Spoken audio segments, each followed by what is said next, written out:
ক্রিকেটের জন্ম যদি হয় ইংল্যান্ডে, তবে মৃত্যু হবে কিন্তু এই বাংলাদেশের টিমের কাছে। কেন বললাম বলুন তো এই কথাটা? কারণ আমরা সবাই জানি ক্রিকেটের জনক বা জন্মদাতা সবাই বলি ইংল্যান্ডকে। ইংল্যান্ড থেকে ক্রিকেট এসছে, প্রথম ইংল্যান্ড ক্রিকেট খেলা শিখিয়েছে। আর ক্রিকেট খেলা যদি ভুলে যেতে হয় বা ক্রিকেটে যদি মৃত্যু হয়, তো এই বাংলাদেশের হাত ধরেই হবে। হ্যাঁ, কেন বললাম বলুন তো? আপসেট, মানে এত আপসেট করেছে বাংলাদেশ ক্রিকেট দল, তাদের ওডিআই খেলাটাই ছেড়ে দেওয়া উচিত। তারা ওডিআই খেলার যোগ্যই নয়। কারণ কিছুদিন আগেই তারা আফগানিস্তানকে টি-20-তে হোয়াইট ওয়াশ করেছিল এবং তারা নাম দিয়েছিল কি? Bangla wash, tiger wash. সব ঠিক আছে, একদম ঠিক। যে পারফরমেন্স করেছে তার পারফরমেন্সের ভিত্তিতে অসাধারণ খেলেছে বলেই হোয়াইট ওয়াশ করতে পেরেছে। কিন্তু ঠিক তার পরবর্তী সিরিজে কি হলো? ওডিআই সিরিজে 3-0 ব্যবধানে হেরে এখন Bangladesh direct world cup qualify করতে পারবে না। নেশন যে টিমগুলো আছে তাদের সঙ্গে খেলে ওয়ার্ল্ড কাপ কোয়ালিফিকেশন করতে হবে। কিন্তু আদৌ কি সেটাও পারবে বাংলাদেশ ওয়ার্ল্ড কাপ খেলতে? 2027-এর ওয়ার্ল্ড কাপ খেলতে পারবে? এই রকম টিম বা এই টিম দেখে তো আমার মনে হয় না বাংলাদেশ ওয়ার্ল্ড কাপ কোয়ালিফাই করতে পারে। আপনারা বলবেন আগে থেকে কি করে বলছেন? প্রথম কথা বললাম, ডিরেক্ট তো কোয়ালিফাই করতে পারবে না। কারণ ডিরেক্ট কেন কোয়ালিফাই করতে পারবে না? হোস্ট কান্ট্রি কারা আছে 2027-এর ওয়ার্ল্ড কাপে? South Africa, Zimbabwe. তারা কিন্তু ডাইরেক্ট কোয়ালিফাই করবে, অর্থাৎ সাউথ আফ্রিকা তো খেলবেই, সঙ্গে জিম্বাবুয়েকেও কিন্তু ডাইরেক্ট কোয়ালিফাই করবে। তাহলে বাকি রয়ে গেল কটা টিম? এবছর ওয়ার্ল্ড কাপ হবে 14 টিমের। বাকি রইল কটা? 12টা টিম। সেই 12টার মধ্যে 1 থেকে 8-এ যারা থাকবে তারা কোয়ালিফাই করছে, বা 1 থেকে 9-এর মধ্যে যারা থাকবে তারা। বাংলাদেশ কিন্তু 1 থেকে 9-এর মধ্যেও নেই, তাই ডিরেক্ট কোয়ালিফিকেশনের কথা তো দূরেই থাক। তারা যে নেশন যে টিমগুলো আছে তাদের সঙ্গে খেলে কোয়ালিফাই করতে হবে। কিন্তু তারাও কারা?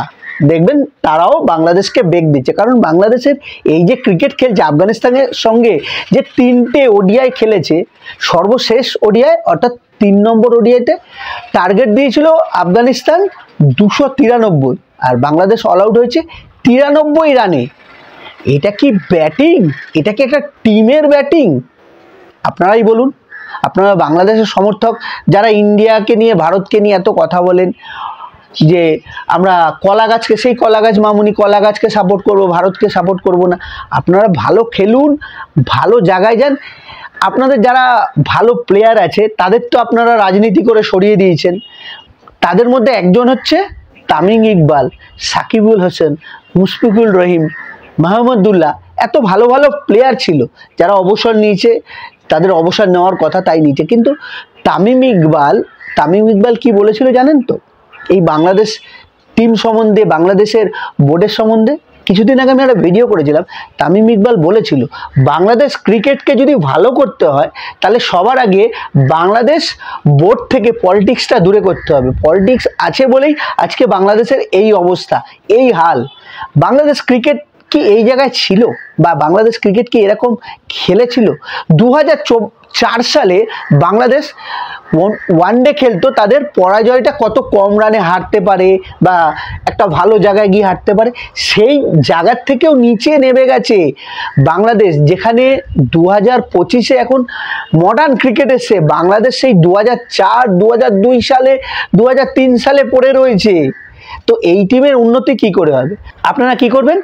বোর্ডের ইলেকশন হবে, সেখানে তামিম ইকবাল যাতে না দাঁড়াতে পারে সেই জায়গাটার জন্য আপনারা তামিম ইকবালকে সরানোর জন্য যে লবি করলেন বা যে পলিটিক্স করলেন, তামিম ইকবাল কি করলো? নিজে থেকেই দেখলো এবং তার নমিনেশন তুলে নিল।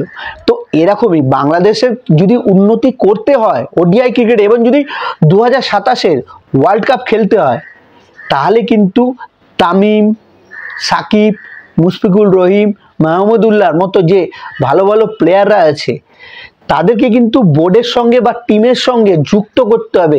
এবং তারাই পারবে, যারা বাংলাদেশ ক্রিকেটকে এতদিন খেলে এসছে, সার্ভিস দিয়ে এসছে, তারা জানে বাংলাদেশের প্লেয়ারদের পোটেনশিয়ালটা কি আছে, বাংলাদেশ ক্রিকেটটার পোটেনশিয়াল কি আছে, তারা কিন্তু বেটার জানবে।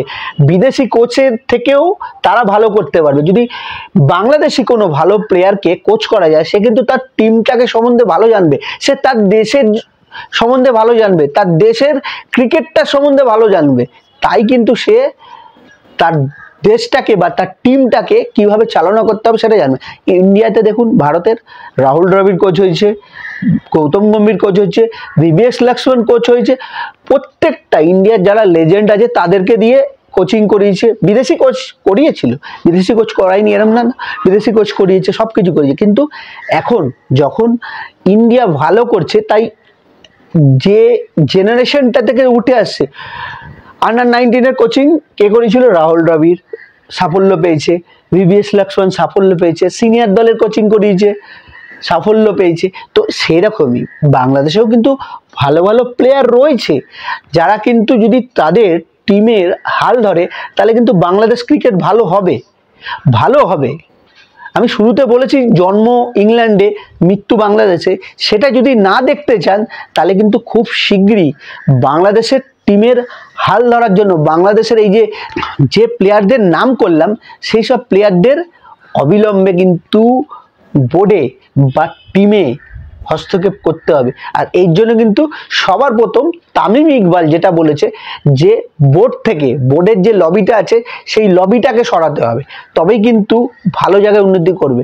নাহলে কিন্তু বাংলাদেশ 2027 সালে ওয়ার্ল্ড কাপ কোয়ালিফাই করতে পারবে না। এতে কার কি হবে?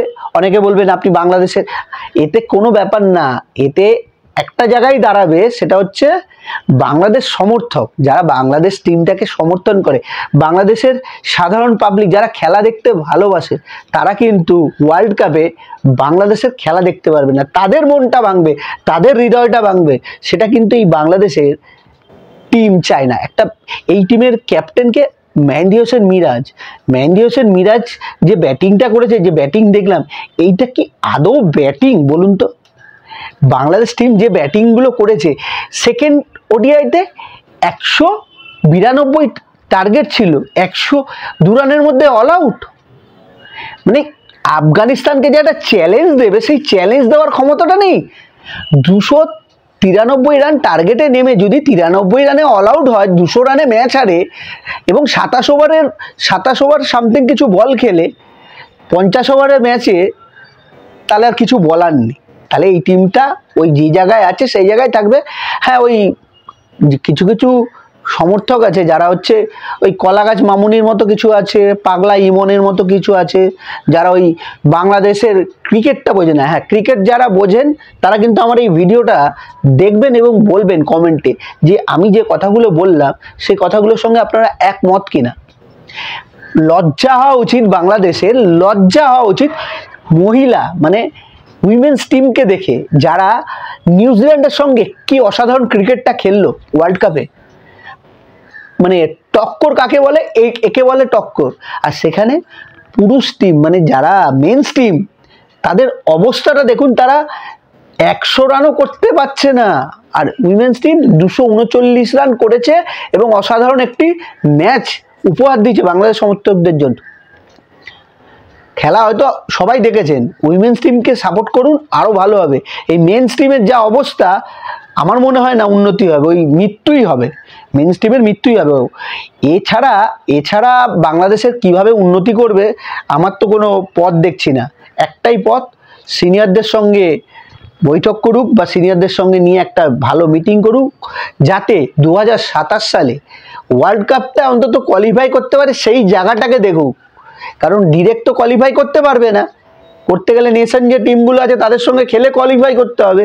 সেই জায়গাটা যাতে ভালো হতে পারে, সেই জায়গায় এমন দুজনকে দায়িত্বতে দিন, এমন একজন মেন্টর নিয়ে আসুন, এমন একজন কোচ নিয়ে আসুন, যে বাংলাদেশ ক্রিকেটটাকে বুঝবে, বাংলাদেশের মর্যাদা দিতে পারবে। বাংলাদেশ ফ্ল্যাগের তো একটা মর্যাদা আছে, সব দেশেরই আছে, আমাদের যেমন ইন্ডিয়ার আছে, আপনাদেরও আছে। সেই মর্যাদাটা দেওয়ার জন্য সেই ব্যক্তিটাকে খুঁজে বের করুন, যে ব্যক্তিটা এই দেশের ফ্ল্যাগের মর্যাদা দিতে পারবে। আপনাদের বোর্ডে যারা বসে আছে তারা মর্যাদা দিতে জানে না, এই জন্যই তারা কিন্তু তামিম ইকবাল, সাকিব, মুশফিকুর রহিম, এদের মতো প্লেয়ারদের অবহেলা করেছে। বিশেষ করে তো সাকিব তো এখনও বাংলাদেশের হয়ে ক্রিকেট খেলতে পারতো। সাকিব একটা সময় ছিল বিশ্বের সেরা অলরাউন্ডারের মধ্যে একজন হয়েছিল, সেরা অলরাউন্ডারের মধ্যে।